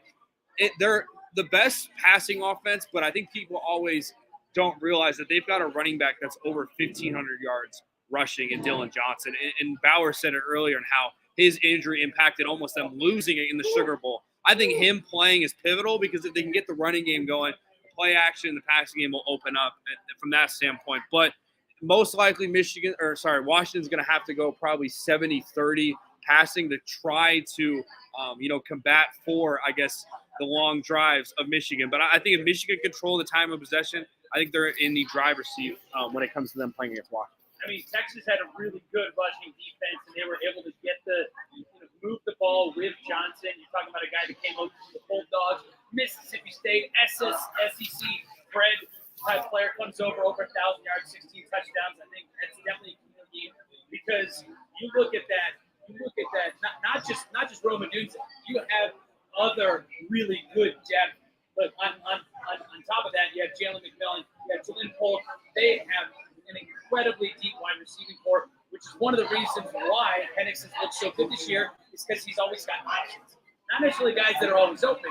He's got very talented wide receiving core, at least 3 deep. Now, that said, you mentioned spreading things out for Washington offensively, still being able to get the job done on the ground. Blake Corum wasn't with Michigan last year when they lost the Fiesta Bowl. Blake Corum is an absolute elite level difference maker, no doubt about it. And to me, Blake Corum is the single most important player on both of these teams in this game because look, we've got good quarterback play from both sides. You've got a lot of weapons, but Blake Corum, they can dictate. You mentioned that time of possession, control the pace of the game. If Michigan is able to put together one of those typical Big Ten long drives, an 11-play, 8-minute drive or whatever, if you're able to do that and keep that Washington high-powered offense off the field, then you're getting your job done right there. Yeah, and that was something I noticed too with Michigan is they went huddle. You don't see that much in college nowadays, and it's funny the whole sign stealing thing. You would think that Alabama on the other side of things would go huddle because of the whole allegations and all that stuff, which is funny. But they went in a huddle. Bama's defense had a tough time adjusting to formation, especially the pre-snap movements. So Washington's got to be ready for that. The matchup, though, to watch, though, is going to be Michigan's defense versus Washington's offense. And if you're a fan of big guys down low, Michigan's defensive line, 5 sacks in the first half against Alabama versus the Joe Moore Award-winning the best offensive line in Washington. That's going to be fascinating to watch. The Washington wide receivers versus the Michigan DBs, the Washington offensive line versus the Michigan defensive line. But I throw it to you, Gross, being the Michigan fanatic. What are you looking forward to? What are you watching? The man's literally wearing a Michigan shirt right now. It's a Montana shirt today. It'll be a Michigan shirt on Monday. Well, But you should wear your Montana shirt tomorrow. That's when they play. Apparently, in all seriousness, limit the mistakes if you're Michigan, right? You look at. I'm not going to say they were lucky to beat Alabama, but they gave Alabama opportunity to stay in that game. That game probably wouldn't have gone to overtime if they just cut them in half. Particularly the special teams mistake. You miss an extra point. You muff punts. You turn the ball over on a couple of those muffs, and you dodged a bullet on that last possession where that was a muff that was recovered, but you pinned yourself on 1 or 2 yard line to start that drive. You've got to limit the mistakes in this game.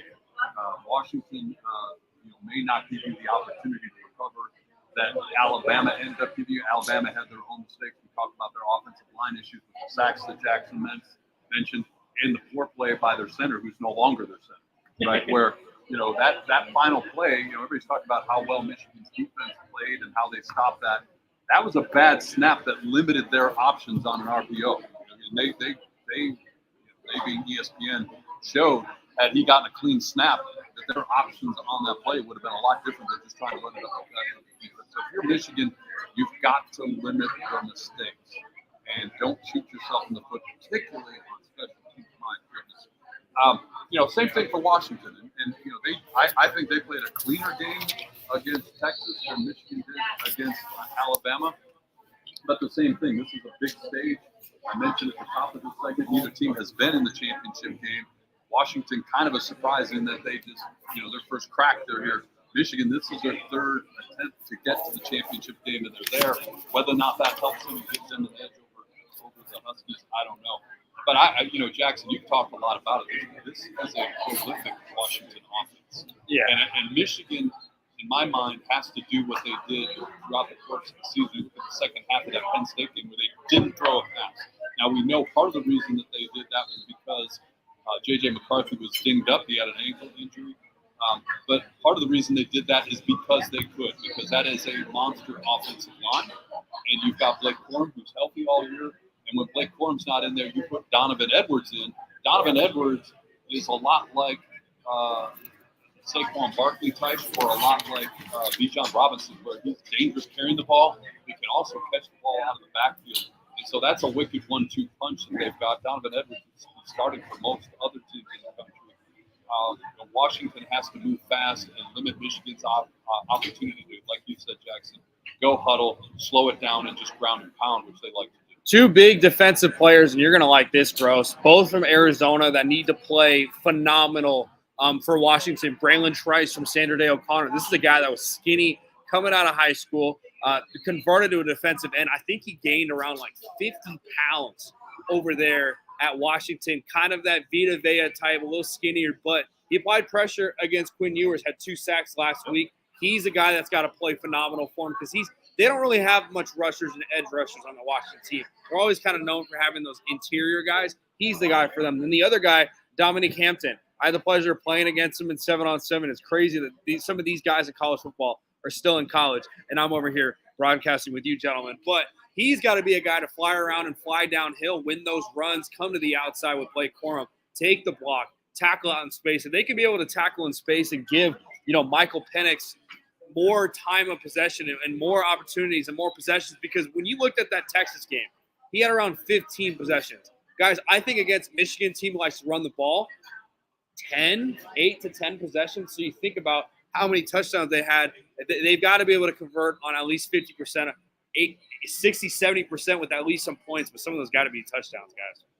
I mean, I love the fact that you mentioned Braylon Trice, obviously, giving some love to the Arizona kids. But this is the guy who we were talking about the age of the quarterbacks earlier this year.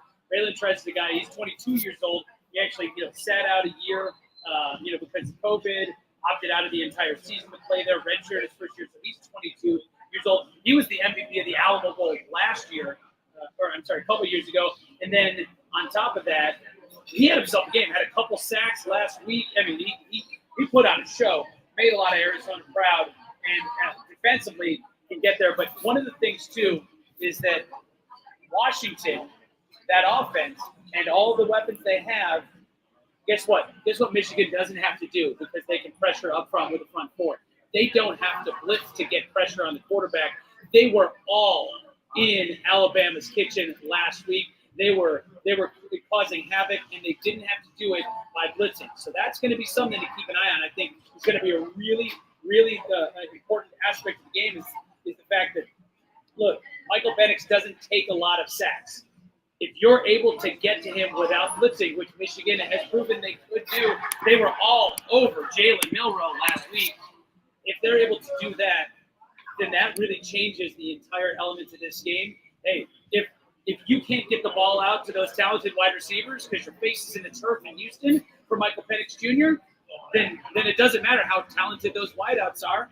If Michigan can get to the quarterback without blitzing, that's going to change this game from the opening snap. Lastly, I'm interested to see how aggressive Kalen DeBoer is against Jim Harbaugh. We saw Jim Harbaugh 4th and 3 on his own 30-yard line. I love the call there. But on the other side, Kalen DeBoer, he's played in national championship games before. What will his message be to his team? What will his approach be? He's used to big games, but this will probably be the biggest game of his career. 7 players from the state of Arizona on this Washington. All right, we'll step aside here. Our final break of the day. When we come back from the sportsbook here at Casino Arizona will join us. We'll make our picks. That's coming up next on Fox Sports 910. 7, huh? Oh, yeah, they've got Noah Carter is going to be unreal there, too. From Centennial, he's going to be crazy.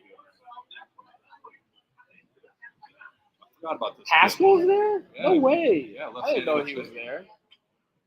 Michigan's got none, I don't think. No, they don't. I remember him, yeah. I don't know who that guy is.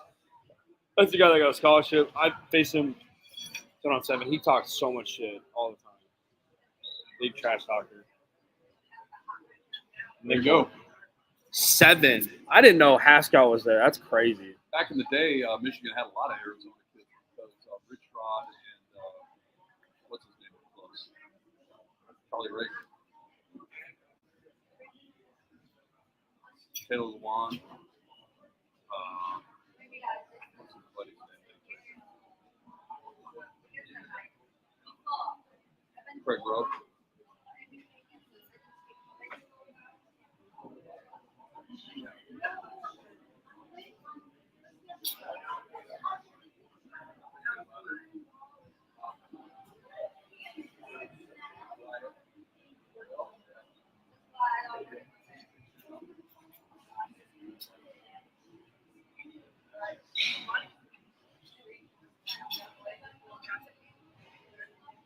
I'll be gone.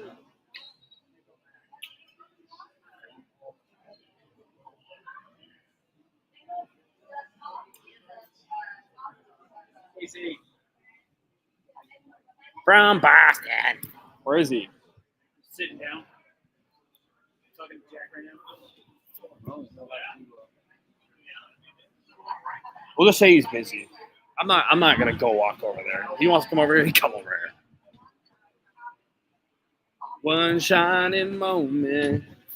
I saw someone made a one shining moment for the bowl games. It was Yeah, it was sick. great. It was sick. So I'm saving up my money, $100 each game. Is that what we're doing? College tournament? Yep. We should 100 on the underdog. do 10. I think 10. That's a lot of games. Not if you start winning, you just roll it over. You're right. You're right. You need to have, for the first day, the opening session. 300. You need $3,000 for the first. $3,200 for the first one. Well, that's the first day. You need half of that, 1,600 for the morning. That's 16 games that are going. And even then, you could go the early games and try to keep up. You're telling me we We'll got do to 1,600.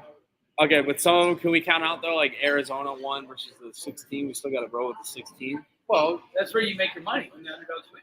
the dude that did it, that's how he got it. The Farley Dickinson, and he took the points on that. So I got to get my lock, dude. I haven't even got my lock I'm yet. going to tell Ryan that we don't have Casey's open. yeah, if he doesn't- Yeah, Ryan. Casey's a little busy, so we don't have to run his open here. No, he's a little busy, a little tied up. Did he come on last week? Did come up last week. Yeah, he walked up. Did a walk up? And he walked up. Yeah, just But ignore get it. the locks one ready to go. And we're also gonna get your lock too. So be prepared, big fella. Anything I don't even know, man. from Boston. From Should I do that reverse psychology pick again? That's why I got the Alabama Michigan game. I'm gonna go Casey took the minus 4.5. Bauer, that'd be plus 4.5. There, silly. Yeah, whatever. I don't even know what to do on that one. I'm gonna go.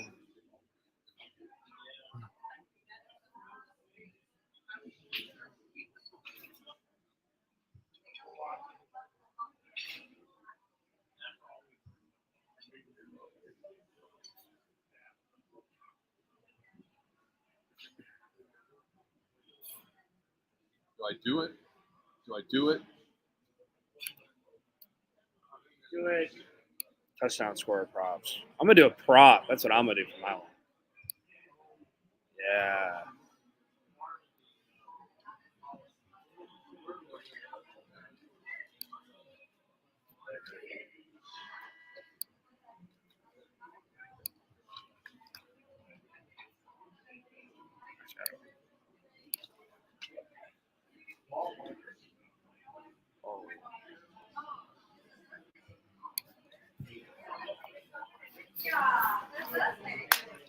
Final segment of the afternoon. Time for us to make our picks of the week. Final college football picks of the year. My record stinks all of a sudden. Yeah. I'm 21-18-1, but again, we don't have to release your guys' records if you guys don't want to. Totally understand. But our lock records though, gross 10-5. 10-5 locks. Bauer's 9-6, and I'm 8-7. So that's something. How many times did I use Iowa and under as a lock? That's why. That was so easy. So easy. All right. Here we go, guys. We'll kick it off. Struggling with this one. Michigan, Washington, Monday night from Houston. Michigan, 4.5 point favorite. The point total sits at 56.5. A game in the history of the Pac-12.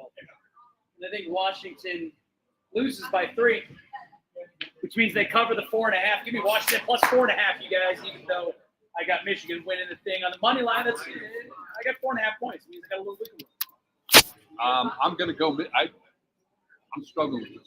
Me too. Because there's so much. Of course You you get are. used to disappointment, right? But give me Michigan. I had 4.5. I'll take it. Michigan 4.5.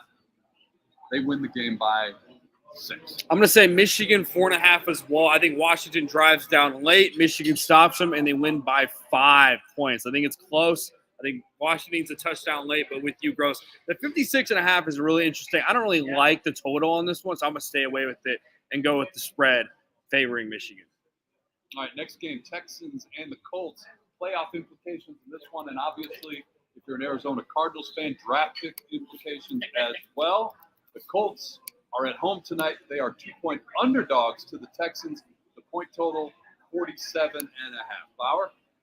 So, look, I'm going to go with the better quarterback here, and apologies to Gardner Minshew. Look, give me C.J. Stroud and the Texans, even though they're laying points on the road, home dogs. That's cool and all, and I like the idea of getting points at home, which might be a tease for our next game.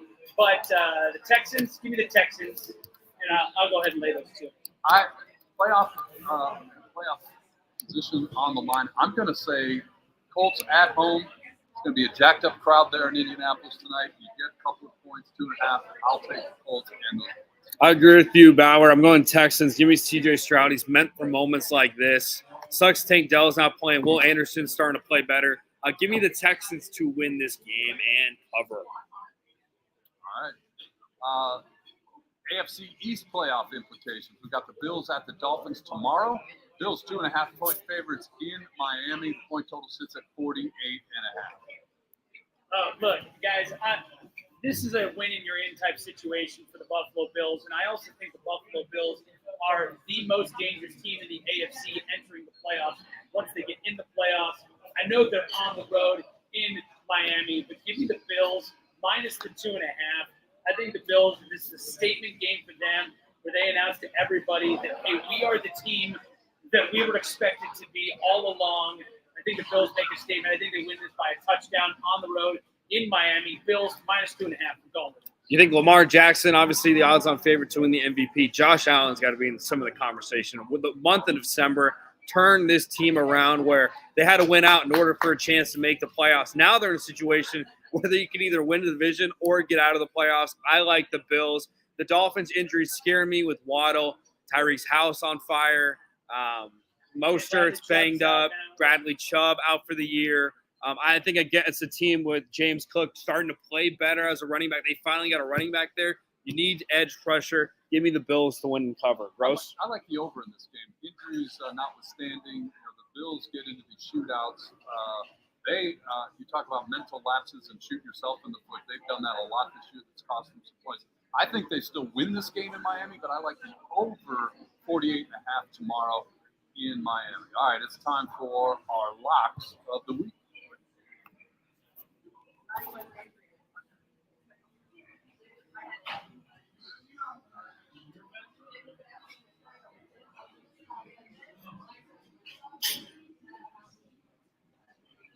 Hey, this could be the final game in the history of Bill Belichick and the New England Patriots.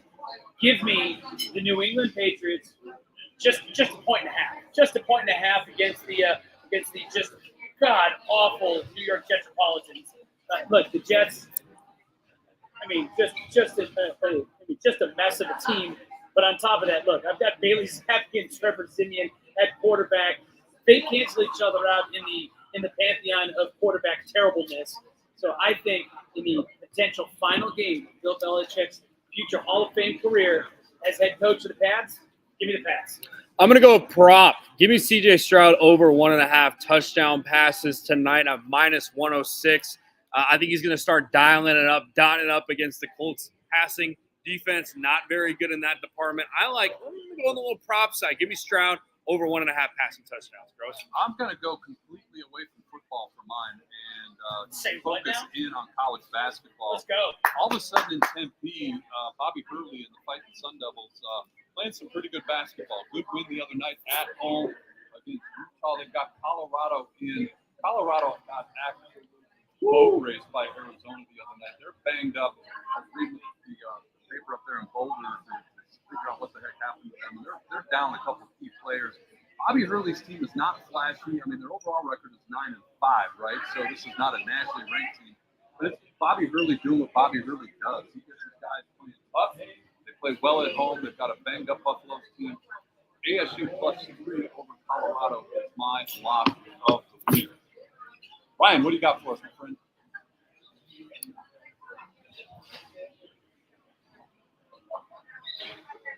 Ooh, I like that. Soccer guy going kicker props. I love it. Perfect. Of course. But I mean, just talk about future Hall of Fame kicker. Yeah, let's get him some points. He's pretty much the only guy playing. That's a good pick, actually. You get 2 field goals. It's supposed to be raining there. The Ravens might not be able to execute on drives without Lamar. Tyler Huntley's a good quarterback. I think Tyler Huntley's probably one of the more underrated backups. He could definitely start at Atlanta. I'm a big fan of him. He was actually, people don't remember, he was a Pro Bowler last year, alternate. He is serviceable at best. Serviceable. That's why Ryan is our national champion coming up in picks like that. We'll remind you again, the national championship game is Monday night, and we'll invite you to come on out here to the CAC Sportsbook Casino, Arizona. Come on out and hang out with the guys here. The big screens will be fired up, all tuned in to the championship game. You'll have the guys at the window to take care of you. You've got the self-service kiosk, CAC Sportsbook Casino, Arizona. Loop 1 over to television. Your home for that championship game. Kickoff right around 5:30 on Monday between Michigan and Washington. All I got left to say on that one, Jackson, is go blue. Go blue, go Grizz. Any New Year resolutions for you guys in terms of sports betting? That we win more? Cash some tickets? Wow. I've already broken it. Yeah, I was going to say that. Yes, that's my resolution every year. So hopefully win more. No, I think in terms of me for a betting resolution, I think kind of like what you just did with your lock of the week. I'm going to have some fun with prop bets. Just throw down $1 here, $1 there. Good job, Ryan. Back to the studio. We'll see you next Saturday right here on Fox Sports.